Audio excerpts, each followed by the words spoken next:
philosophe français Jean-François Lyotard publie un ouvrage dont le titre est assez significatif, La condition postmoderne.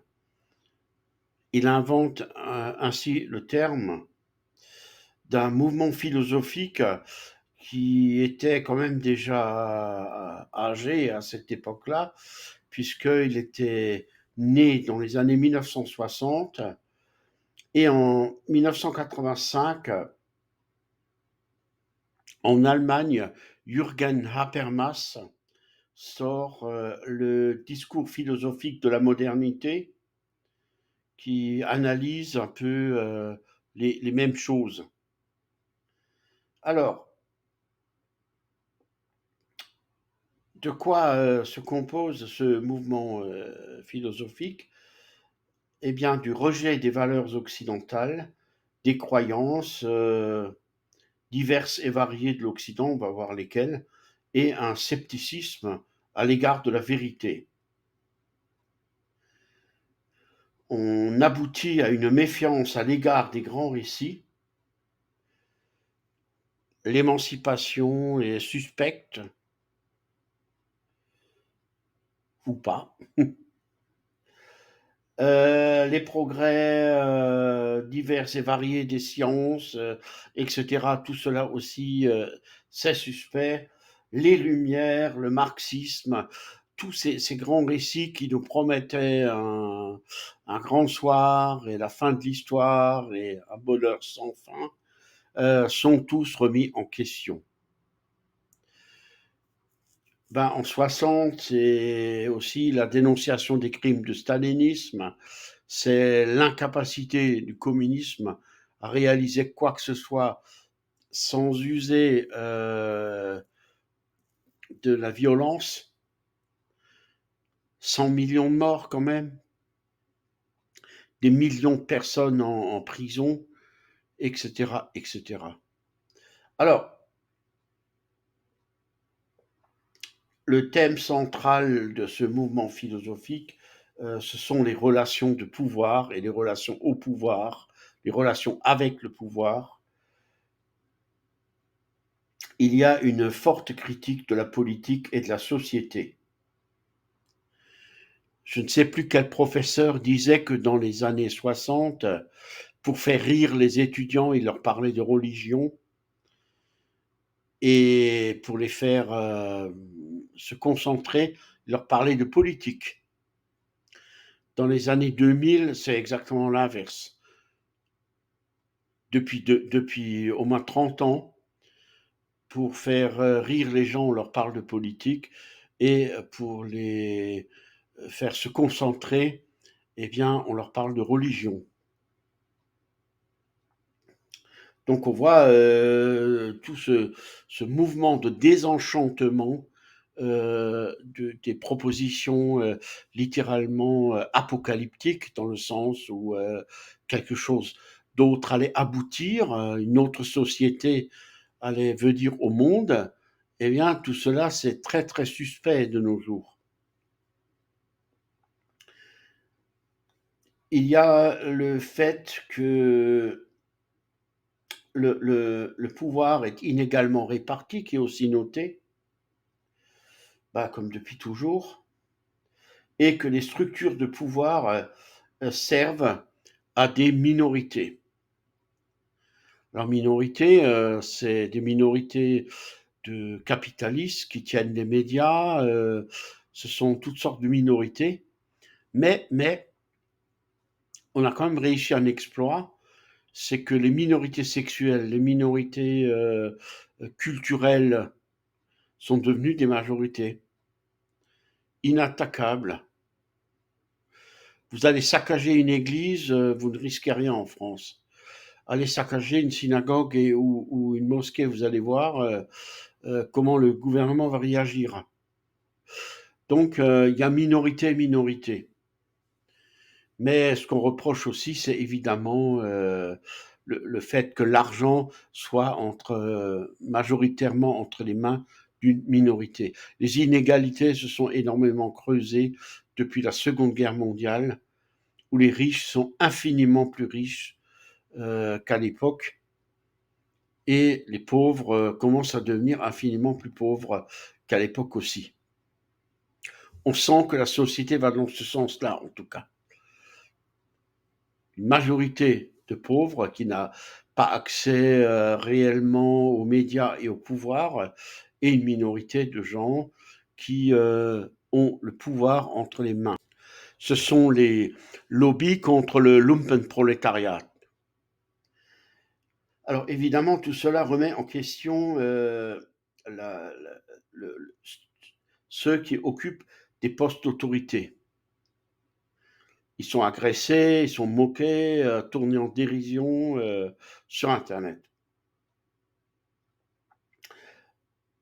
L'autre problème, c'est les nouvelles technologies qui produisent, à mon avis aussi, hein, je l'ai constaté X fois ces derniers temps, un autisme généralisé et donc un délitement social.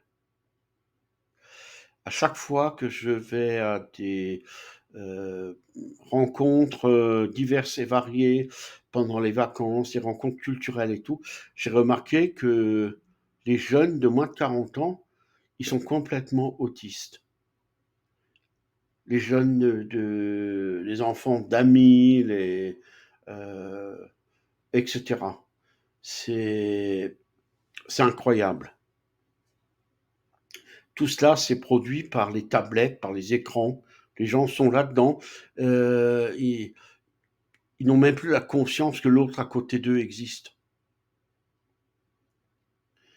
Alors, pour Chomsky, la position radicale euh, est quand même là, mais c'est du radicalisme nucléaire. Et ceux qui pensent un peu de cette façon-là, postmoderne, donc euh, que tout doit être remis en question, etc., que la science et la raison ne servent à rien ou à pas grand-chose, eh bien, ils s'arrangent pour se dissocier des conséquences de ce qu'ils pensent, et c'est toujours l'autre qui est le responsable. On, on, on cherche sans arrêt dans nos sociétés des responsables. Si Si les gens dans les banlieues, ils cassent tout, ils sont agressifs et tout, c'est qu'on les traite mal et donc on est responsable de ce qui se passe. C'est assez curieux, mais la responsabilité n'est jamais réellement mise sur le dos, sur le compte des vrais responsables. Je vais donner un exemple. J'ai lu quelque part, mais je pense que c'est juste, que 57% des, des biens du Maroc, de l'argent du Maroc, appartiennent au roi. Le Maroc est une société où les médecins gagnent 500 euros par mois, où il y a une partie de la population qui vit dans une très grande pauvreté, mais vu d'ici, ça nous apparaît comme un beau pays avec des belles mosquées, des belles plages, des gens accueillants et ainsi de suite. Ce que je ne conteste pas. Mais ce qui se passe, c'est que les Marocains, vous leur demandez, mais ça ne vous dérange pas que tout l'argent, que tout soit entre les mains du roi, eh ben, ils n'arrivent pas à contester. Je n'en ai jamais entendu un seul qui a dit, mais c'est dégueulasse, c'est injuste, etc. Par contre, ces personnes-là en France hurlent du matin au soir que le gouvernement est injuste vis-à-vis d'eux. Étrange, non? Euh, Toujours pour le Maroc, j'ai lu qu'il y a un an à peu près, deux jeunes gens, un garçon et une fille, se sont embrassés dans une ruelle et ont été photographiés ou filmés avec un portable par un troisième larron. Ça fuitait sur les réseaux sociaux. Ces deux jeunes gens, une action pour laquelle en Occident, personne ne trouverait rien à redire. On s'est tous embrassés comme ça à l'arrêt du bus avec des filles et tout ça. La découverte des premiers émois amoureux, et ben là-bas, ils ont été arrêtés et emprisonnés pendant 2 ou 3 jours pour atteinte à la pudeur, à la morale publique. Donc vous voyez, mais j'ai demandé à des Marocains, oui, mais c'est au Maroc, c'est normal, c'est comme ça. Si vous voulez, on a plein de biais cognitifs tous, et c'est aussi pour ça que nos sociétés ne parviennent pas à avancer. Alors, donc, j'en étais où le postmodernisme a cependant donc produit ses propres structures de pouvoir qui sont un peu dictatoriales. Si vous refusez de penser la diversité, que c'est quelque chose de bien, que je sais pas moi, je dis n'importe quoi, que l'avortement c'est une chose honteuse et c'est un meurtre et tout ça, et ben vous pouvez vous retrouver en prison. C'est-à-dire toutes ces philosophies que l'on dit libres dans un pays libre, eh bien vous n'êtes pas libre du tout. Vous devez penser comme la majorité pense. Et c'est la même chose, par exemple, pour l'avortement que pour le Maroc, les embrassades de jeunes filles, entre jeunes gens, pardon.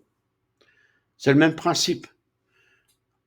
Dès que vous ne répondez pas aux normes sociales, malheur à vous. Alors, le fait d'être postmoderniste, eh bien, vous permet, ou du moins d'adhérer plus ou moins à cette idéologie, vous permet d'être récompensé. Tout est motivé par la récompense matérielle, pas spirituelle évidemment, puisque la religion, ils l'ont détruite. Alors, si vous vous soumettez, vous obtenez la notoriété médiatique, vous êtes invité sur les chaînes de télévision, on vous reconnaît dans la rue, vous avez des bons postes, vous gagnez plein d'argent avec des livres. Cela permet de désamorcer l'activisme politique, qui est une action, forcément, activiste c'est l'action, et les mouvements populaires instables qui ont toujours besoin de chefs.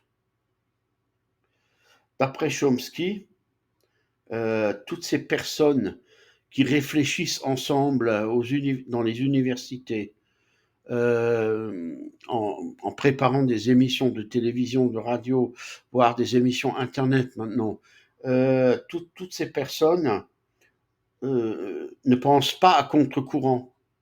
Elles viennent souvent alimenter ce qui est dit par ailleurs, ce que dit la masse. Et la masse, ben, elle est postmoderniste. Et donc, on en arrive à des créations de tribus académiques fermées. Linguistiquement, on assiste parfois à un jargon que la masse des gens ne comprennent pas. Les postmodernistes sont sans cesse obligés de générer des concepts provocateurs et novateurs. Les intellectuels français ont tendance à être des vedettes médiatisées, depuis Sartre, Simone de Beauvoir et ainsi de suite. On ne se pose pas la question ce qu'ils disent, est-ce que c'est juste ou pas. Je rappelle à Habermas, le mot vérité, il faudrait l'interdire dans tous les langages humains. Alors, il y a une confusion entre le spectacle, le commerce et la pensée. Dans cette logique de provocation, il y a aussi une société hypersexualisée, mais on provoque par le sexe, par l'érotisme et tout. Mais comment dire ça? C'est comme un fruit interdit. Dès que vous touchez, vous faites une proposition à une femme et ainsi de suite, vous êtes accusé de harcèlement. On excite votre désir sexuel, votre besoin de plaisir et ainsi de suite toute la journée. Et quand vous essayez de combler ça, parce qu'il y a l'excitation de l'autre côté, vous pouvez vous retrouver en prison pour harcèlement, pour attouchement, pour accusé de viol et je ne sais pas de quoi d'autre. Toujours dans cette logique un peu folle, j'ai lu quelque part que des savants ont analysé l'ADN d'un pharaon et que ce pharaon, il s'est avéré qu'il est mort de la tuberculose. Il y a tout un tas d'intellectuels qui ont hurlé que c'était une construction sociale tardive, la tuberculose, de l'époque contemporaine, et que le pharaon n'avait pas pu mourir de ça. Comme si l'époque contemporaine avait inventé en quelque sorte la tuberculose. Bon, c'est n'importe quoi.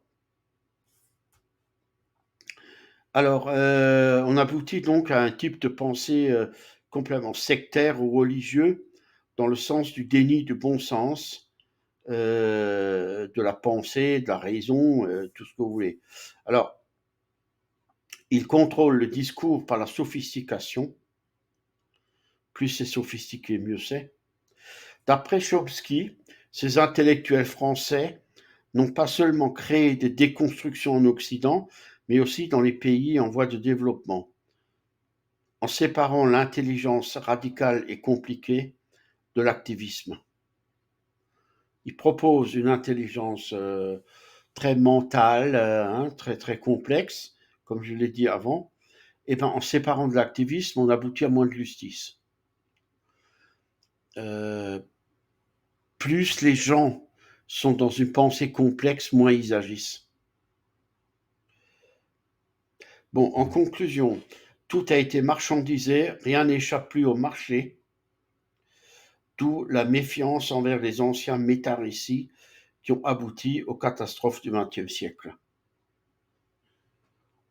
Notamment le communisme, le nazisme, tous ces partis, toutes ces idéologies, pardon, et ces partis bien sûr, nous proposaient le paradis pour les Ariens, le paradis pour les travailleurs.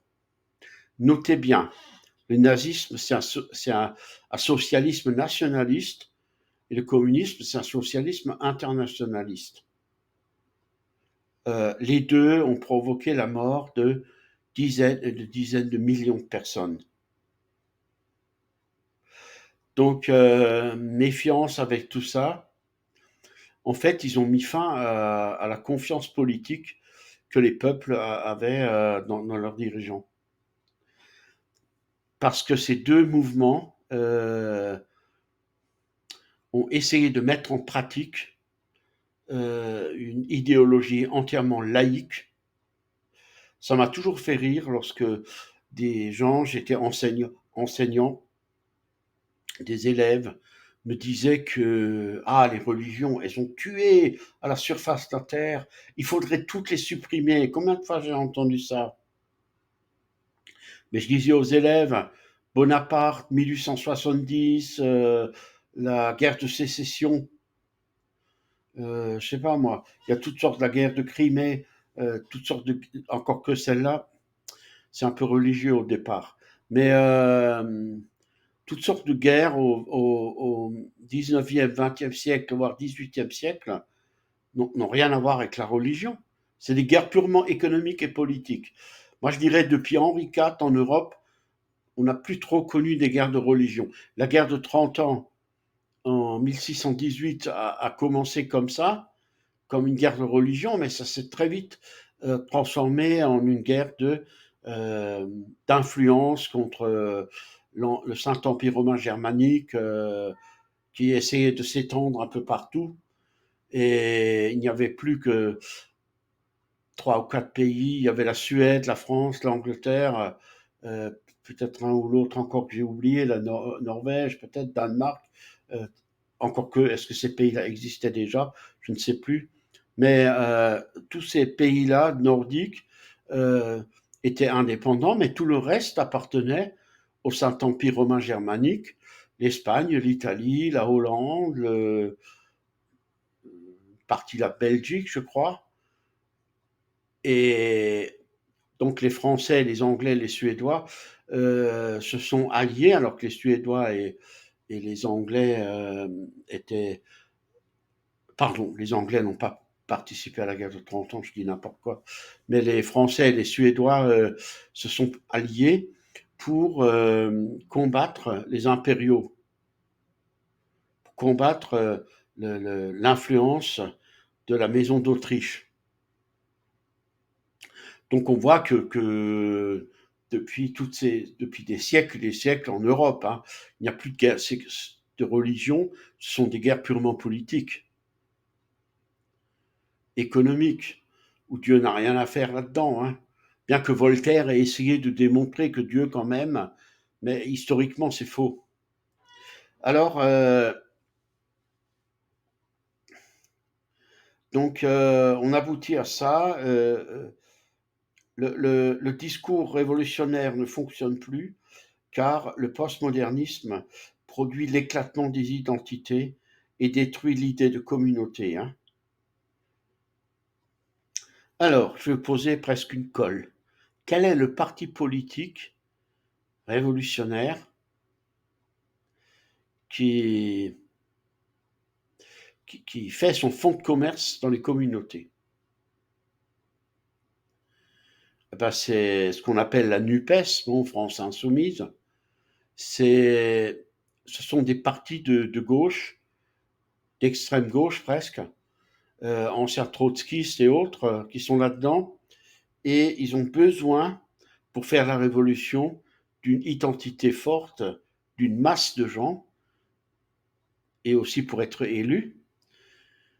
Et ils ferment un œil, l'œil droit, sur toutes les maltraitances des femmes dans le monde musulman, sur toutes les maltraitances des minorités.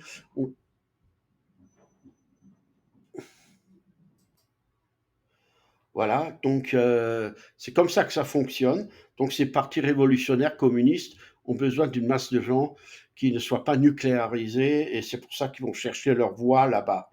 Alors, on aboutit dans toute la société à une impuissance politique. Il faut sans cesse des sujets à émanciper, des minorités à défendre.